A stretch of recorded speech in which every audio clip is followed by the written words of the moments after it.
Hello കൂട്ടുകാരെ, എല്ലാവർക്കും സുഖമല്ലേ?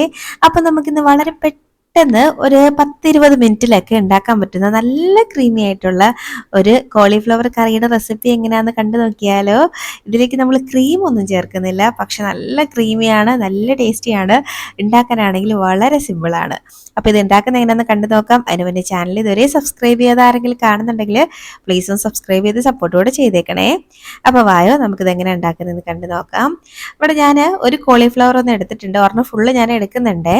അപ്പം ഇതിന്റെ ആ ഒരു ഇലകളൊക്കെ നമുക്കൊന്ന് ഒടിച്ച് കളഞ്ഞിട്ട് ഇത് ചെറിയ ചെറിയ പീസസ് ആയിട്ട് ഒന്ന് കട്ട് ചെയ്തെടുക്കണേ. അപ്പൊ ഞാൻ ഇതൊന്ന് കട്ട് ചെയ്ത് കൊണ്ടുവരാം, അത് ഞാൻ കാണിക്കുന്നില്ല. അപ്പം അതാണ്ട് ഇതുപോലെ ഞാനൊന്ന് എടുത്തിട്ടുണ്ട്. തീരെ ചെറുതാക്കിയിട്ടില്ല, അത്യാവശ്യം വലുതായിട്ട് തന്നെയാണ്. ഈ ഒരു ഷേപ്പിനാണ് കേട്ടോ, ഈ ഒരു സൈസിനാണ് കേട്ടോ എടുത്തേക്കുന്നത്. അപ്പൊ നമുക്കിനി ഇത് കുറച്ച് സമയം ഒന്ന് വേവിക്കണം. ചൂടുവെള്ളത്തിലിട്ട് ഒന്ന് വേവിച്ചെടുക്കാനുണ്ട്. അപ്പം ഞാനൊരു പാൻ ഒന്ന് എടുത്ത് അതിലേക്ക് കുറച്ച് വെള്ളം നിറച്ച് ഒന്ന് അടുപ്പത്തേക്ക് വെച്ചിട്ടുണ്ട്. ഇനി അതിലേക്ക് കുറച്ച് ഉപ്പ് ചേർത്ത് കൊടുക്കാം. ഇങ്ങനെ നമ്മൾ ചെയ്യുമ്പോഴേക്കും കോളിഫ്ലവറും കുറച്ച് വെന്ത് കിട്ടും. പിന്നെ ഈ കോളിഫ്ലവറിനകത്ത് കുറെ ഇൻസെക്ട്സും പിന്നെ പുഴുവൊക്കെ കാണും. അപ്പൊ അതൊക്കെ ഇങ്ങ് വരും കേട്ടോ, ഇളകി വന്ന് നല്ല വൃത്തിയാവും. അതിന് വേണ്ടിയിട്ടാണ് നമ്മൾ ചെയ്യുന്നത്. വേണമെങ്കിൽ ഈ സമയം കുറച്ച് മഞ്ഞൾപ്പൊടി ഇട്ട് കൊടുക്കും, ഞാൻ പക്ഷെ ചേർക്കുന്നില്ല മഞ്ഞൾപ്പൊടി. അപ്പോഴ് ഇനി നമുക്ക് ഇതൊന്ന് അവിടെ കിടന്ന് വെന്ത് വരട്ടെ. ഒരു 5 മിനിറ്റ് ഇങ്ങനെ ഒന്ന് കുക്ക് ചെയ്താൽ മതി. അപ്പൊ 5 മിനിറ്റ് ഇതൊന്ന് തിളച്ചൊന്ന് റെഡി ആയിട്ട് വരട്ടെ. അപ്പോൾ ആ ഒരു സമയം കൊണ്ട് നമുക്കൊരു ഐറ്റം ഉണ്ടാക്കി എടുക്കണം. ഒരു മിക്സിയുടെ ജാറിലോട്ട് ഒരു 2 ടേബിൾ സ്പൂണോളം മൈദ ചേർത്ത് കൊടുക്കാം. ഞാൻ നോക്കിയപ്പോഴത്തേനും എൻ്റെ കയ്യിലുള്ള മൈദ കഴിയാറായി. അതുകൊണ്ട് ഞാൻ ആ പാക്കറ്റിൽ നിന്നൊക്കെ തട്ടിക്കുടഞ്ഞൊക്കെ ഇട്ട് കൊടുക്കുകയാണ് കേട്ടോ. ഇനി ഇതിലേക്ക് ഒരു 1/4 കപ്പോളം പാലും കൂടെ ഞാൻ ചേർത്ത് കൊടുക്കുന്നുണ്ട്. സാധാരണ പശുവും പാലാണ് കേട്ടോ. അപ്പൊ ഇനി ഞാൻ ഇതിലേക്ക് ചേർത്ത് കൊടുക്കുന്നത് കുറച്ച് ചീസാണ്. നിങ്ങളുടെ കയ്യിൽ ചീസ് സ്ലൈസ് ഉണ്ടെങ്കിൽ അത് ചേർത്താലും മതി, ഇഷ്ടമുള്ള ചീസ് ചേർക്കാം.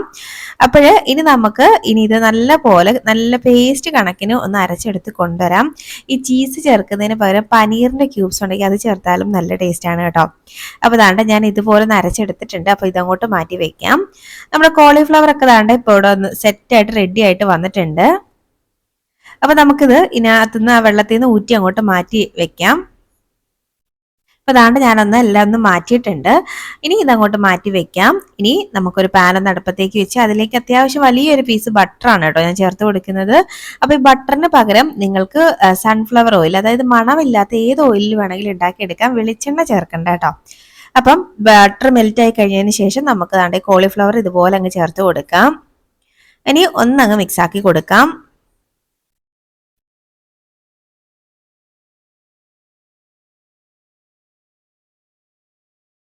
ഇതുപോലെ ജസ്റ്റ് ഒന്നങ്ങ് മിക്സ് ആക്കി എടുത്തിട്ട് നമുക്കിനി ഇതിലേക്ക് കുറച്ച് പൊടികളൊക്കെ ഒന്ന് ചേർക്കണം. ഒരു 1.5 ടീസ്പൂണോളം കാശ്മീരി ചില്ലി ഞാൻ ചേർത്ത് കൊടുക്കുന്നുണ്ട്. ഇനി ഇതിലേക്ക് ഒരു 1/4 ടീസ്പൂൺ മഞ്ഞൾപ്പൊടി ചേർത്ത് കൊടുക്കാം. ഇനി കുറച്ച് ഉപ്പും കൂടെ ചേർത്ത് കൊടുക്കാം. ഒരല്പം ഉപ്പ് ചേർത്താൽ മതി, കാര്യം നമ്മൾ കോളിഫ്ലവർ വേവിച്ച സമയത്ത് കുറച്ച് ഉപ്പ് ചേർത്തിട്ടുണ്ടായിരുന്നു. അപ്പൊ ഇപ്പൊ കുറച്ച് ചേർത്താൽ മതി. ഇനി നമുക്ക് എല്ലാം കൂടെ മിക്സ് ആക്കി ജസ്റ്റ് ഒന്ന് അങ്ങ് ഫ്രൈ ആക്കി എടുക്കുക. ഒരുപാട് നേരം ഇട്ട് ഫ്രൈ ആക്കേണ്ട ആവശ്യമൊന്നുമില്ല. ജസ്റ്റ് ഈ മസാലയൊക്കെ നമ്മുടെ കോളിഫ്ലവറിൽ ഒന്ന് പിടിച്ചു വരണം, അത്രയും മതിയാവും. അപ്പൊ ലോ ഫ്ലെയിമിലിട്ട് ഇതുപോലെ ഒന്ന് മിക്സ് ആക്കി കൊടുത്താൽ മതി. അപ്പൊ ദാണ്ട ഈ മസാലയൊക്കെ ഏകദേശം ഒന്ന് പിടിച്ച് വന്നിട്ടുണ്ട്. അപ്പൊ ഞാൻ ഈ സമയത്ത് ഒരല്പം വെള്ളം ചേർത്ത് കൊടുക്കുന്നുണ്ട്, കുറച്ചും കൂടെ ഈ മസാലയൊക്കെ നന്നായിട്ടൊന്ന് പിടിച്ച് നന്നായിട്ടൊന്ന് കുറച്ചും കൂടെ ഒന്ന് വെന്ത് കിട്ടാൻ വേണ്ടിയിട്ടാണ് കേട്ടോ. അപ്പോഴ് ഒരല്പം വെള്ളം, ഒരു 1/4 കപ്പ് വെള്ളം എന്ന് വേണമെങ്കിൽ പറയാം കേട്ടോ. അത്രയും വളരെ കുറച്ച് മാത്രമേ വെള്ളം ചേർത്തിട്ടുള്ളൂ. കൂടെ ഞാൻ ഒരു സവാള ഒന്ന് അരിഞ്ഞതും കൂടെ ചേർക്കുന്നുണ്ട്. സവാള നല്ല പൊടിപ്പൊടിയായിട്ട് അരിഞ്ഞാണ് ചേർക്കുന്നത്. സവാള നല്ല ചെറുതായിട്ട് അരിഞ്ഞു വേണം കേട്ടോ ഇതിൽ ചേർക്കാന്.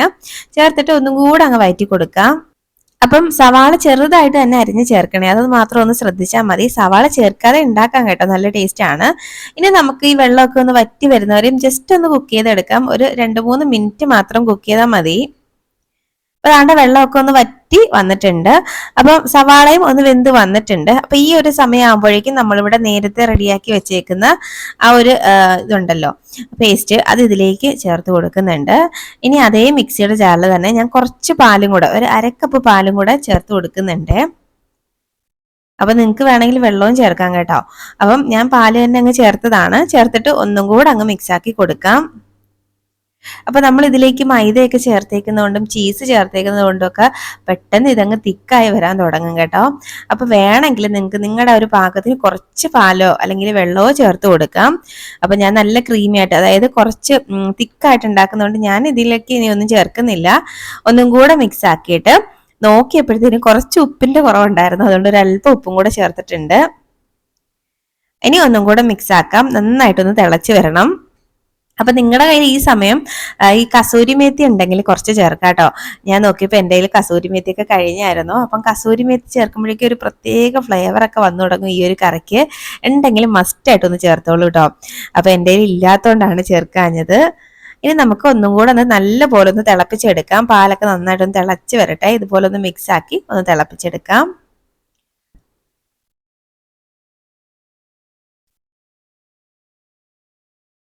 അപ്പൊ അതാണ്ട് നന്നായിട്ട് തിളച്ച് വന്നിട്ടുണ്ട്. നമ്മുടെ കറി ഇവിടെ സൂപ്പറായിട്ട് സെറ്റായിട്ട് വന്നിട്ടുണ്ട്. അപ്പൊ ഇത്രയേ ഉള്ളൂ. ഇനി ഒരുപാട് സമയം തിളക്കണ്ട. പാലൊക്കെ ജസ്റ്റ് നന്നായിട്ടൊന്ന് തിളച്ച് വന്ന് ഇനി ഒരുപാട് നേരമായിട്ട് അങ്ങ് തിളപ്പിച്ചുകൊണ്ടിരിക്കണ്ട. ഇപ്പം തന്നെ കറി നല്ല തിക്കാണ്. അപ്പൊ നമുക്കിനി ഫ്ലെയിം ഓഫ് ആക്കാം. നല്ല അടിപൊളി ടേസ്റ്റി ആയിട്ടുള്ള നല്ല ക്രീമി ആയിട്ടുള്ള ഒരു കോളിഫ്ലവർ കറിയാണ്. ശരിക്കും പറഞ്ഞാൽ കോളിഫ്ലവർ ഒക്കെ ഇഷ്ടമല്ലാത്തവർക്കും നന്നായിട്ട് ഇഷ്ടപ്പെടും. ഈ ഒരു കറി കഴിക്കുമ്പോഴേക്കും ഒരു വെറൈറ്റി ടേസ്റ്റിലാണ് കേട്ടോ ഇത് കിട്ടുന്നത്. ചപ്പാത്തിയുടെയോ നാനിൻ്റെ കൂടെയൊക്കെ കഴിക്കാൻ നല്ല ബെസ്റ്റാണ് കേട്ടോ. ചോറിൻ്റെ കൂടെ അത്ര രസം ഉണ്ടാവില്ല, പക്ഷേങ്കിൽ നമുക്ക് അങ്ങനെ ബ്രേക്ക്ഫാസ്റ്റിനോ അല്ലെങ്കിൽ ഡിന്നറിനോ ഒക്കെ നമുക്ക് കഴിക്കാൻ നല്ലതാണ്. അപ്പോൾ എന്തായാലും നിങ്ങൾ ട്രൈ ആക്കി നോക്കണം. ട്രൈ ആക്കി നോക്കിയിട്ട് അഭിപ്രായം പറയാൻ മറക്കരുത്. അതുപോലെ വീഡിയോ ഇഷ്ടമായാൽ ലൈക്ക് ചെയ്യാനും മറക്കരുത്. അപ്പോൾ ഇനി ഒരു റെസിപ്പിയുമായിട്ട് വീണ്ടും കാണാതെ.